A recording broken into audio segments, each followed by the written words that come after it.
Abbiamo veramente voltato pagina nel nostro paese con il nuovo governo Monti? Ma direi che abbiamo voltato mezza pagina, la pagina intera la può voltare solo il popolo che è sovrano attraverso le elezioni. Secondo lei questo governo definito tecnico veramente risolverà i problemi della nostra nazione? I problemi della nostra nazione non sono risolvibili da un governo tecnico. Certamente questo governo, che è un governo formato da personalità di alto spessore tecnico e professionale, non c'è il minimo dubbio, oltre che accademico, non c'è il minimo dubbio che possa affrontare le problematiche che sono poste dall'Unione Europea in maniera maggiormente determinata rispetto a quello che poteva offrire prima il governo Berlusconi. Tra gli interventi che il prossimo governo vuole attuare c'è anche un aumento dell'IVA. Non rischiamo di bloccare ulteriormente i consumi di cittadini? Non c'è il minimo dubbio che questo accade, anche perché già oggi la borsa è stretta e l'aumento dei costi e quindi l'accesso ai consumi diventa sicuramente più difficile. Questo comporta anche una frenata a nostro modo di vedere, a mio modo di vedere personale, anche di una possibile crescita del PIL nel nostro paese nel momento in cui anche le attività economiche subiranno gli effetti di questo tipo di scelta. In un primo momento Italia dei Valori non voleva appoggiare questo governo, poi avete cambiato. Perché?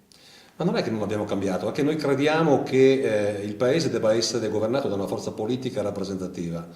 E un governo tecnico è, come dire, si usa dire in Veneto, è il tacon, le peggio del buso, nel senso che se da un lato possiamo anche pensare che alcune soluzioni possono essere adottate nel breve, dall'altro però non può essere la soddisfazione generale del Paese sulle scelte che andranno a fare. Per cui qui o si va a elezioni quanto prima, oppure questa sorta di agonia ormai troppo lunga, nata come dire, sulla base di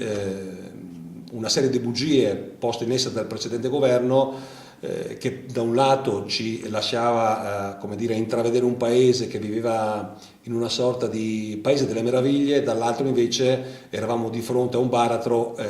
oltre il quale c'era solo la discesa. Oggi si tratta di capire come e quando poter tornare la parola al popolo, ma nello stesso tempo crediamo che questo governo possa sicuramente offrire delle soluzioni nell'immediato, ma dopo l'immediato ci deve essere ancora un ritorno alla democrazia. Quindi è auspicabile a breve delle nuove elezioni. Sicuramente sì, ma con una legge elettorale nuova, se possibile, dove il popolo possa esprimere anche la propria preferenza sui candidati che lo possono rappresentare nel futuro Parlamento, un Parlamento che deve essere anche rivisto nei numeri, che deve essere anche rivisto nei privilegi che non devono ovviamente mai più esistere. E come dice molto spesso il mio presidente, l'onorevole Antonio Di Pietro, forse è il caso che anche la politica cominci a dare il buon esempio e cominci a dare testimonianza di sobrietà, di umiltà e come dire, di capacità di saper esprimere una leadership sulla base di quello che i cittadini vogliono, umiltà, ripeto, sobrietà e anche morigerazione nella spesa. Quindi voglio dire, se andiamo a chiedere dei sacrifici ai cittadini, prima di tutto questi devono essere offerti da chi li rappresenta, diversamente non sarebbe credibile una scelta drastica, una scelta rigida come quelle che verranno nei prossimi mesi. A tal proposito Italia dei Valori ha raccolto delle firme per un possibile referendum. Ma sì, abbiamo raccolto in questo senso qua in sole 3 settimane 1.200.000 firme, un dato veramente straordinario che non può essere sotteso né dalle forze politiche né tantomeno dalla consulta che a breve andrà a decidere se ammetterlo o meno al referendum. È chiaro che al di là di tutto, in ogni caso 1.200.000 persone la dicono netta su cosa queste pretendono dalla politica, quindi una grande rigenerazione, un grande risveglio istituzionale, ma soprattutto una grande forza e necessità di cambiamento che deve essere espressa in maniera visibile, diversamente credo e crediamo che la politica continuerà a produrre sempre più disaffezione e distacco tra istituzioni, palazzo e realtà del Paese. Secondo lei, da dove nasce questa crisi? No, non c'è dubbio che la crisi è frutto di una globalizzazione, ma questo non significa che non si potevano dare delle risposte diverse. Risposte diverse voleva dire avere una classe politica capace di come dire, dar da vedere, di possedere una vision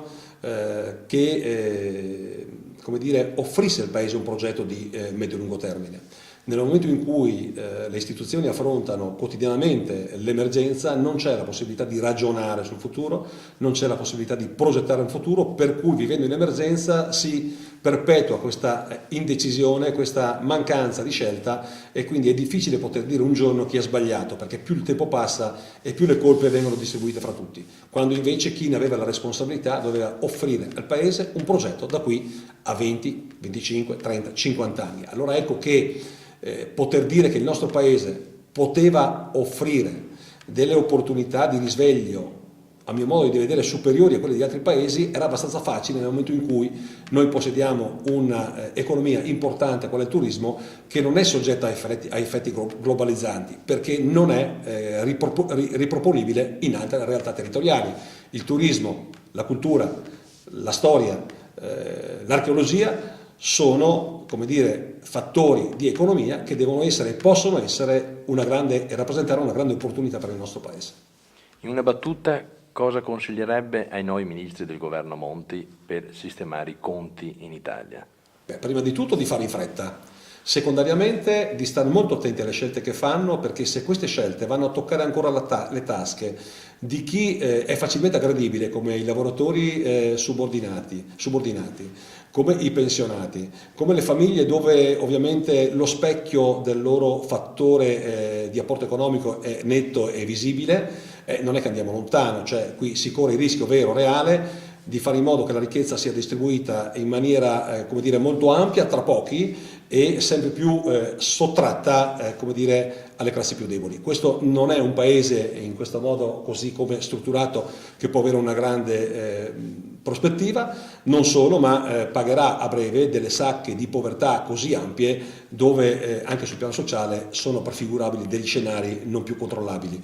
Noi crediamo che ci debba essere un cambio forte, ci debba essere una lotta vera all'evasione, ci debba essere una lotta vera al recupero di diciamo così, risorse finanziarie attraverso diciamo così, una lotta all'evasione importante, attraverso una patrimoniale, perché non riusciamo a capire come voglio dire, il problema di fondo sia sempre comunque la pensione, sia sempre comunque il reddito del lavoratore subordinato, sia sempre comunque l'IRPEF visibile e non invece l'IRPEF evaso. Ecco che per questa ragione noi riteniamo che un grande cambio diciamo così, di scelte sul piano economico, capaci di introdurre anche delle conseguenze sul piano della ricaduta da un punto di vista della ripresa economica, delle riforme fiscali, delle riforme istituzionali, soprattutto perché attraverso una riforma istituzionale del Paese si possono recuperare delle sacche di spesa non più controllabili. Ecco che in questo modo forse riusciamo a vedere una luce che oggi come oggi ancora non si nota.